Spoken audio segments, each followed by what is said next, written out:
Te habla Oscar. Muchas personas se preguntan, ¿por qué no podemos simplemente imprimir más dinero y acabar con la pobreza? Es decir, que el gobierno se dedicara a imprimir dinero y con eso se pudiera pagar viviendas, comida, servicios básicos, seguridad social, etc. para todas las personas. No es por nada que en Google, cuando buscas ¿por qué no podemos imprimir más dinero?, te salgan 98.5 millones de resultados. Incluso en los comentarios de mi canal he visto gente que dice que los países deberían imprimir dinero y pagar sus deudas, que Estados Unidos puede imprimir cuanto dinero quiera y pagar su enorme deuda. Sin embargo, las cosas no son tan simples como parecen, y en este video te explicaré por qué no se puede imprimir dinero a montones, qué pasa cuando se imprime dinero sin control y por qué unas monedas de algunos países son menos valiosas que otras. No olvides suscribirte y tocar la campanita para ver primero los videos. Para empezar, el dinero de un país no tiene ningún valor, es decir, si mañana te perdieras en medio de un lugar desierto pero tuvieras $1000 estadounidenses en el bolsillo, igual no te servirá para nada y morirías de hambre y sed. Desde 1971 Estados Unidos abandonó el patrón oro, es decir, que antes de esto tú podías ir al banco y pedir que te dieran la cantidad de oro que tu billete representaba. Ahora ya no es así. Ahora en la mayoría de países del mundo se utiliza lo que se conoce como dinero fiduciario, es decir, que el mercado le asigna un valor a los billetes del país según cómo vaya la economía de este país y en las decisiones que tome este país en política monetaria y fiscal. El dinero en verdad es un producto como cualquier otro, es decir, cuando hay demasiado de un producto pierde su valor ya que todos pueden adquirirlo, entonces ya nadie lo quiere. Imaginémonos una compañía de celulares que saca un nuevo smartphone de tecnología de punta y lo quisiera vender al mercado por $1000 cada uno. Sin embargo, esta compañía hiciera un smartphone de estos para cada uno de los 7.000 millones de personas del planeta. Lo más seguro es que muchos ni siquiera les interesara tener este smartphone y tuvieran problemas para venderlos, entonces tendría que bajar el precio porque hay un exceso de oferta, y ya cuando bajen el precio mucha gente los compraría y mucha gente no los compraría, y ya no tendría ningún prestigio tener este smartphone, por lo que la gente buscaría un smartphone mejor y que la mayoría de personas seguramente no se podrían costear. Entonces este smartphone perdería todo su valor, convirtiéndose en un simple pisapapeles. Lo mismo pasa con el dinero, tiene que haber una cantidad equilibrada con la demanda de dinero que hay en un país. Es por esto que todos los países del primer mundo tienen un banco central independiente del gobierno central de sus países, porque los bancos centrales del mundo se tienen que dedicar a generar datos estadísticos de la producción nacional, la demanda de dinero en su país, para así tener una cantidad aproximada de dinero que se necesita. Entonces, ¿qué ocurre si un país, o mejor dicho, un banco central de un país empieza a imprimir más dinero de lo que verdaderamente la economía de un lugar necesita? La respuesta es tan simple como una sola palabra: inflación.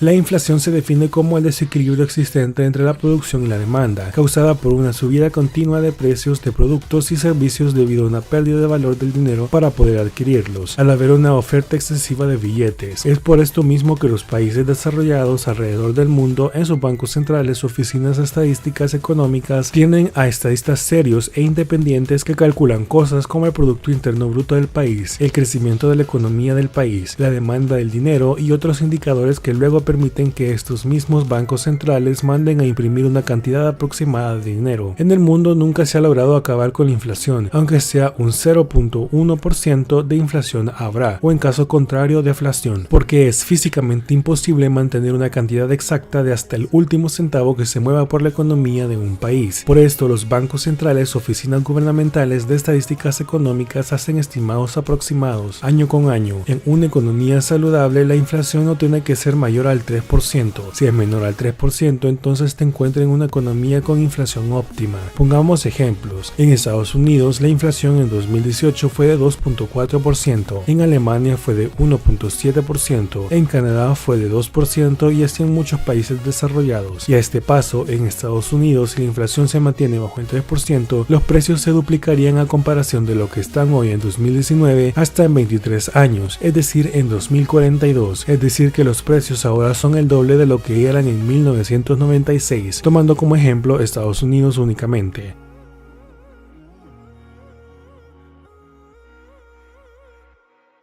Y es que muchas personas pueden tener una idea de imprimir más dinero para dárselo a los pobres o gastarlos en cosas que de primera parecerían causas nobles. Sin embargo, al imprimir más dinero no solo se tendría como resultado todo lo contrario de lo que se quisiera lograr con el acto de imprimir más dinero, ya que los mismos pobres que tienen poco dinero verían sus pocos ahorros o el dinero que ganan y que utilizan al mismo día para sobrevivir simplemente no tener valor alguno. Algunos ejemplos recientes de inflaciones donde el gobierno empezó a imprimir dinero sin control lo tenemos en nuestra propia América Latina. En Venezuela, con una inflación que llegó en 2018 a 1.698.488%, o en Perú en 1990 con una inflación de 3.500.000%, incluso peor que la Venezuela actual, o países con inflación alta como la es Argentina con una inflación en 2018 de 47%. Y es que estos países empezaron a gastar o endeudarse más de lo que debían, cayeron en una crisis cuando ya no podían pagar ni sus propios salarios de los empleados públicos y decidieron imprimir más billetes y se creó la inflación. Sin embargo, un profesional o gobierno verdaderamente capaz diría que se dejara de imprimir tanto dinero, pero en estos países se toman medidas totalmente descabelladas, como en Venezuela, donde el dictador Nicolás Maduro ha anunciado ya varias veces el congelamiento de precios o un precio máximo de venta al público para parar la inflación. Sin embargo, eso solo causa más problemas como los mercados negros. En Argentina actualmente es igual, se han congelado los precios de algunos productos de básica necesidad para intentar parar la inflación, por lo cual no me cabe duda que no hay economistas serios en los gobiernos que causaron estas grandes hiperinflaciones.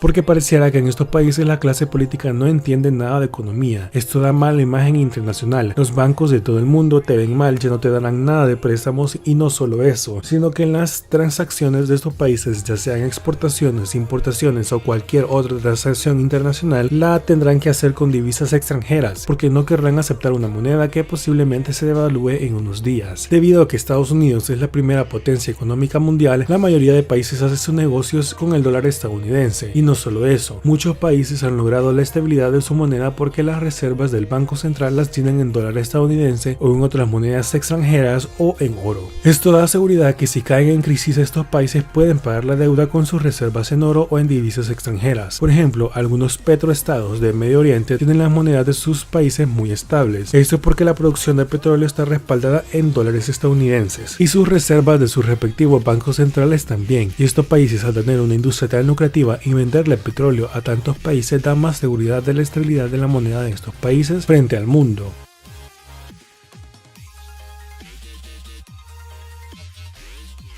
El euro también es una moneda que se utiliza bastante para hacer este tipo de negocios. Sin embargo, hay países como China con su moneda, el yuan, que quieren expandir su moneda al mundo para que se empiece a utilizar como el dólar estadounidense en transacciones internacionales. Sin embargo, esto parece una tarea casi imposible, porque el Banco Central chino no es independiente. En un momento de crisis, el gobierno chino podría decidir de un momento a otro devaluar la moneda, causando pérdidas para todos los países que adopten esa moneda para hacer negocios.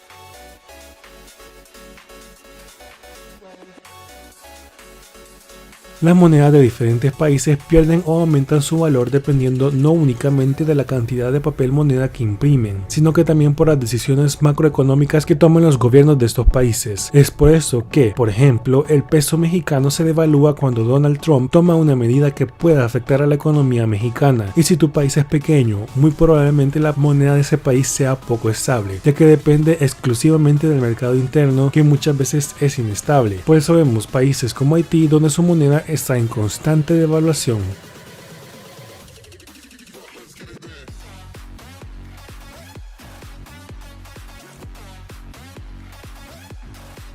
Recuerda que ya tengo redes sociales, me puedes encontrar en Facebook y en Twitter como Oscar309 para que podamos interactuar más en temas como este. Sígueme, en la descripción se encuentran los links para mis redes sociales.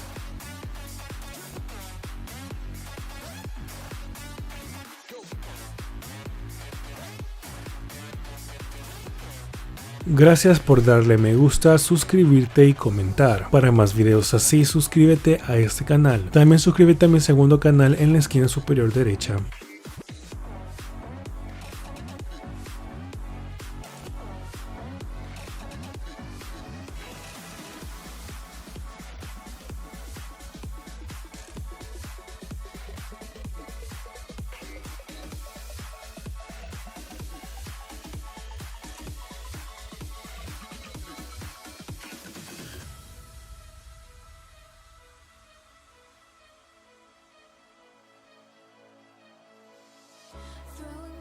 rushing to it.